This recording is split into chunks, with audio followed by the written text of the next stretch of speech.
आज हम कक्षा 11 की पुस्तक आरो के काव्य भाग के प्रथम पाठ हम तो एक एक करी जाना और संतो देखत जग बोराना पदों की व्याख्या करेंगे, जो कि कबीर दास द्वारा रचित हैं। अपने पहले पद में कबीर दास जी परमात्मा को सृष्टि के कण कण में व्याप्त बताते हैं। वो कहते हैं कि आत्मा परमात्मा एक ही है और संसार के लोग अज्ञानतावश इन्हें अलग मानते हैं। दूसरे पद में कबीरदास जी बाह्य आडंबरों पर प्रहार करते हैं। वो कहते हैं कि लोग अपने आत्मज्ञान को ना पहचान कर संसार के मोह माया में लिप्त रहते हैं। आइए अब पदों की व्याख्या करें। हम तो एक एक करी जाना, दोई कहे तिन्ही को दो जग, जिन नाहिन पहचाना। एक एक, यहाँ पर एक एक के दो अर्थ हैं, परमात्मा और दूसरा एक संख्या। दो दो, तिन्ही उनको, दो जग नरक, नाहिन नहीं, पहचाना पहचानना। इस पद में कबीरदास जी एक ही परम तत्व की सत्ता को स्वीकार करते हैं। वो कहते हैं कि मैंने तो ये जान लिया है कि ईश्वर एक है, और इस तरह से मैंने ईश्वर के उस अद्वैत रूप को पहचान लिया है। मैंने तो ये जान लिया है कि आत्मा और परमात्मा एक ही है। हालांकि कुछ लोग ये नहीं जानते कि आत्मा और परमात्मा एक ही है, वो ईश्वर को अलग अलग बताते हैं, और उनके लिए जो ये स्थिति है वो नरक की स्थिति के समान है, क्योंकि वो उस परमपिता परमेश्वर की सत्ता को नहीं पहचान पाते। एके पवन एके ही पानी, एके ज्योति समाना, एके खाक गढ़े सब भांडे, एके ही कोहरा साना। एके एक, पवन हवा, ज्योति प्रकाश, समाना व्याप्त, खाक मिट्टी, गढ़े रचे अर्थात बनाए हुए, भांडे बर्तन, कोहरा कुम्हार, साना एक साथ मिलकर।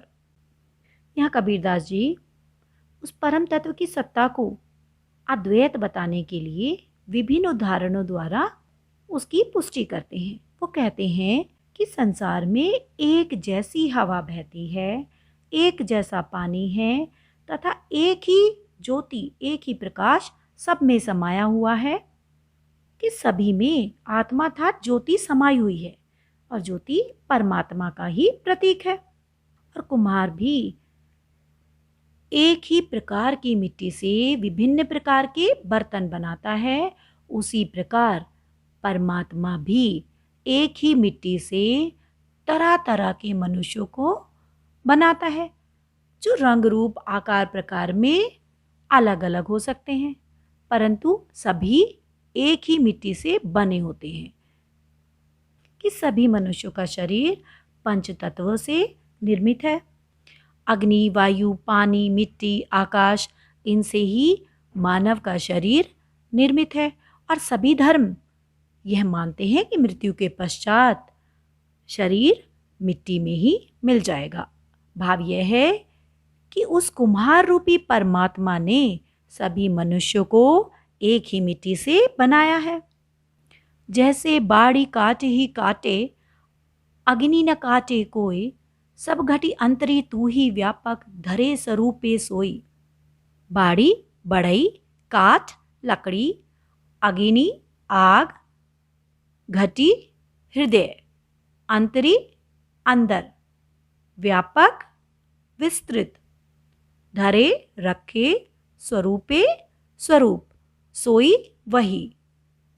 आत्मा की नश्वरता का वर्णन करते हुए कबीरदास जी कहते हैं कि बढ़ई लकड़ी को तो काट सकता है, परंतु आग को नहीं काट सकता। कि लकड़ी के अंदर जो अग्नि समाई हुई है उसे वो बढ़ई नहीं काट पाता। उसी प्रकार मनुष्य का शरीर तो नष्ट हो जाता है, परंतु उसके अंदर जो आत्मा निवास करती है वो सदैव बनी रहती है। आत्मा कभी भी नहीं मरती, वो अनश्वर है। परमात्मा प्रत्येक मनुष्य के हृदय में या प्रत्येक जीव जंतु के हृदय में आत्मा के रूप में समाया हुआ है, भले ही उसने कोई भी रूप धारण किया हो। अर्थात ईश्वर सर्वव्यापक है, वो प्रकृति के, सृष्टि के कण कण में समाया हुआ है। माया देख के जगत लुभाना, काहे रे नर गरबाना, निर्भय भया कछु नहीं व्यापे, कहे कबीर दीवाना। जगत संसार लुभाना, मोहित होना, नर मनुष्य गरबाना, गर्व करना, निर्भय निडर, भया हुआ, दीवाना वैरागी। अब कबीरदास जी कहते हैं कि यह संसार माया के जाल में फंसा हुआ है, कि सांसारिकता में फंसकर यह मनुष्य ईश्वर को भूल गया है और वो अपने आत्मज्ञान को नहीं पहचान पाता। कि संसार जगत की इस माया में, इस सांसारिकता में, इस भौतिकता में फंसकर ईश्वर को प्राप्त करने का प्रयास कर रहे हैं और वो अपने घमंड के कारण ईश्वर को प्राप्त नहीं कर पा रहे हैं। कबीरदास जी कहते हैं कि जब मनुष्य निर्भय हो जाता है, निडर हो जाता है, तो उसे कोई भय नहीं सताता। और मैं भी अब, अर्थात कबीरदास जी भी अब निर्भय हो गए हैं। उन्होंने ईश्वर के सच्चे रूप को पहचान लिया है और अब वह ईश्वर के दीवाने हो गए हैं। कि अर्थ यह है कि उन्होंने ये ज्ञान प्राप्त कर लिया है कि आत्मा परमात्मा का ही अंश है और आत्मा सदैव बनी रहती है और अलग अलग रूपों में ईश्वर सभी में समाया हुआ है। ईश्वर एक है, उसके रूप अनेक हो सकते हैं।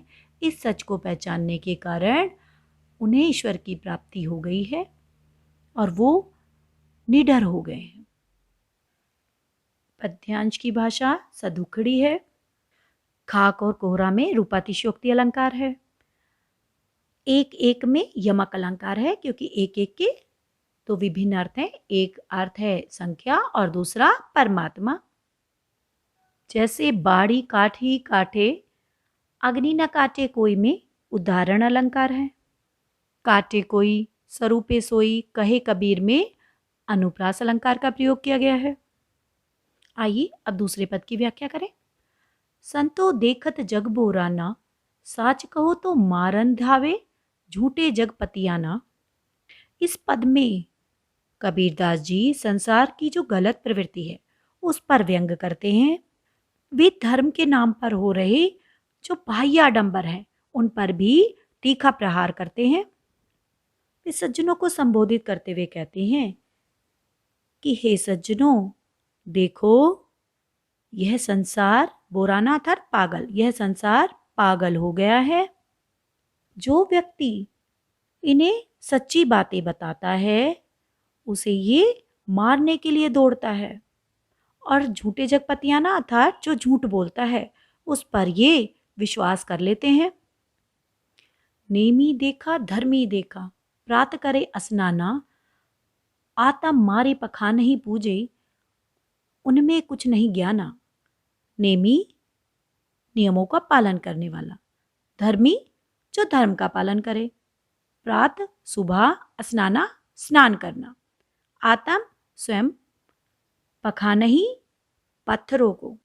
कबीरदास जी कहते हैं कि उन्होंने ऐसे बहुत से लोगों को देखा है जो धर्म का आडंबर करते हैं, कि उन्हें ज्ञान नहीं होता लेकिन वो ज्ञान होने का आडंबर करते हैं, दिखावा करते हैं। तो उनके बारे में बताते हुए वो कहते हैं कि मैंने ऐसे नियमों का पालन करने वाले, धर्म के अनुसार अनुष्ठान कार्य करने वाले बहुत से लोगों को देखा है।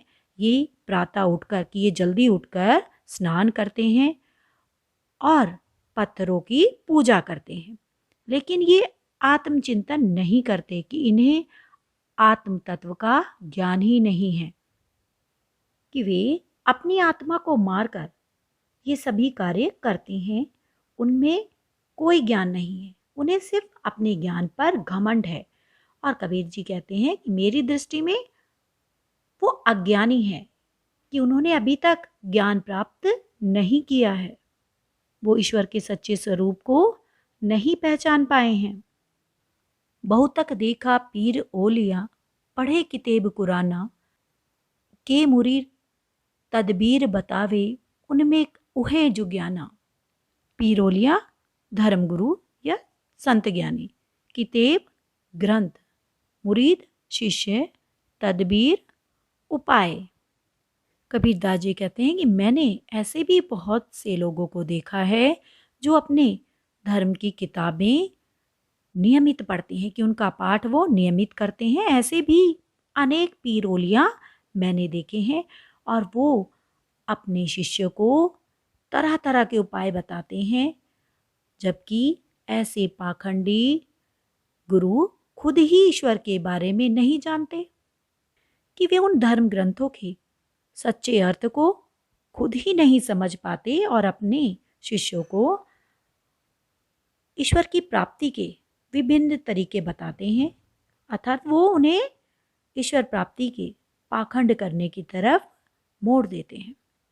वे अपने शिष्यों को ईश्वर प्राप्ति के तरह तरह के उपाय बताते हैं, जबकि उनके अंदर खुद ही ईश्वर का सच्चा ज्ञान नहीं है, कि वे खुद ही ईश्वर के बारे में ज्ञान नहीं रखते। आसन मारी डिंब धरी बैठे, मन में बहुत गुमाना, पीपल पाथर पूजन लागे, तीरथ गर्व बुलाना। डिंब धरी घमंड करके, गुमाना घमंड, पाथर पत्थर। वे ढोंगी योगियों पर भी चोट करते हैं, जो कि आसन लगाकर बैठ गए हैं। उनके मन में ये अहंकार है कि उन्हें ईश्वर की प्राप्ति हो जाएगी, और वो उस घमंड के कारण अपने उस आत्म तत्व को नहीं पहचान पाते और उन्हें ईश्वर की प्राप्ति नहीं होती। अब वह विभिन्न प्रकार के आडंबर करने लगते हैं। वो वृक्षों की पूजा आदि या तीर्थ करने, इन सब कार्यों के द्वारा अपने आप को, इन कार्यों को करके अपने आप को गर्वित महसूस करते हैं, कि इन कार्यों को करके, पत्थर पूजकर या तीर्थ करके वो ईश्वर को प्राप्त कर लेंगे। परंतु यह सब बाह्य आडंबर उनको ईश्वर की प्राप्ति नहीं करा सकते। अपने अंदर बैठे उस गर्व के कारण वो ईश्वर के उस सच्चे रूप को नहीं पहचान पाते। वो ये नहीं जान पाते कि जब तक ये अहंकार का भाव उनके हृदय में है, तब तक वो ईश्वर के सच्चे रूप को नहीं पहचान पाएंगे। टोपी पहरे माला पहरे, छाप तिलक अनुमाना, साकी शब्द गावत भूले, आत्म खबरी न जाना। पहरी पहने, छाप तिलक अनुमाना, माथे पर तिलक लगाना या फिर छापे वाले वस्त्र पहनना। साखी दोहा, शब्द ही गुरु मंत्र, जो कि गुरु अपने शिष्य को दीक्षा के समय पर देता है। गावत गाते, आत्म खबरी आत्मा का ज्ञान, कि वो विभिन्न प्रकार के आडंबर करके, कि सिर पर टोपी पहनने से या गले में माला धारण करने से, माथे पर तिलक लगाने या फिर छापे वाले वस्त्र पहनकर अपने आप को ये गर्वित महसूस करते हैं कि उन्हें अब ईश्वर की प्राप्ति हो जाएगी। उन्हें ईश्वर का सच्चा ज्ञान है, कि उन्हें अपने धर्म के बारे में बहुत ज्ञान है, लेकिन सच्चे अर्थों में वो अज्ञानी हैं। उन्हें कोई ज्ञान नहीं है ईश्वर प्राप्ति की, उन्हें कोई समझ नहीं है, क्योंकि वो तो अपने गुरु के सद्वचनों को, उनके दिए गए मंत्र को भी भूल गए हैं, कि जो उन्होंने साकी शब्द उन्हें सिखाए थे, जो गुरु मंत्र दिया था, उसका भी उन्हें ज्ञान नहीं है। वो अपनी आत्मा के रहस्य को नहीं पहचान पाते। उन्हें अपने सांसारिक जीवन पर घमंड होता है, जिस कारण उन्हें ईश्वर प्राप्ति में बाधाएं आती हैं। हिंदू कहे मोहि राम प्यारा, तुर्क कहे रहीमाना, आपस में दो लरी लरी मुए, मर्म न कहूँ जाना। मोही मुझे, तुर्क मुसलमान, दो दोनों, लरी लरी लड़ लड़ कर, मुए मरना, मर्म रहस्य, काहू किसी ने। वे कहते हैं कि हिंदू कहते हैं कि उन्हें राम प्यारा है, और मुसलमान कहते हैं कि उन्हें रहीम प्यारा है, और दोनों अपने ईश्वर की श्रेष्ठता बताने के चक्कर में लड़ लड़कर मर जाते हैं, परंतु किसी ने भी ईश्वर की सत्ता के रहस्य को नहीं जाना। घर घर मंत्र देत फिरत हैं, महिमा के अभिमाना, गुरु के सहित सिक्के सब बूढ़े, अंतकाल पछताना। मंत्र गुप्त बात, महिमा उच्चता, सिक्के शिष्य, बूढ़े डूबे, अंतकाल अंतिम समय, भ्रम संदेह। कबीरदास जी अज्ञानी पाखंडी गुरुओं पर व्यंग कसते हुए कहते हैं कि ऐसे पाखंडी गुरु समाज में घर घर जाकर लोगों को मंत्र देते फिरते हैं। उन्हें अपनी संसारिक माया का बहुत अभिमान होता है, उन्हें अपने ज्ञान का बहुत अभिमान होता है।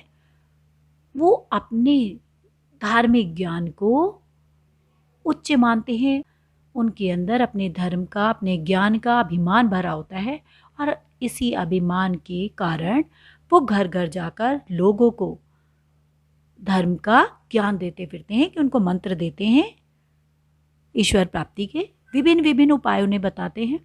और ऐसे अभिमानी गुरुओं के शिष्य भी अज्ञानी ही होते हैं, कि गुरु और शिष्य दोनों के दोनों सब अज्ञान में डूबे हुए हैं, और इन सबको अंतकाल में पछताना पड़ता है।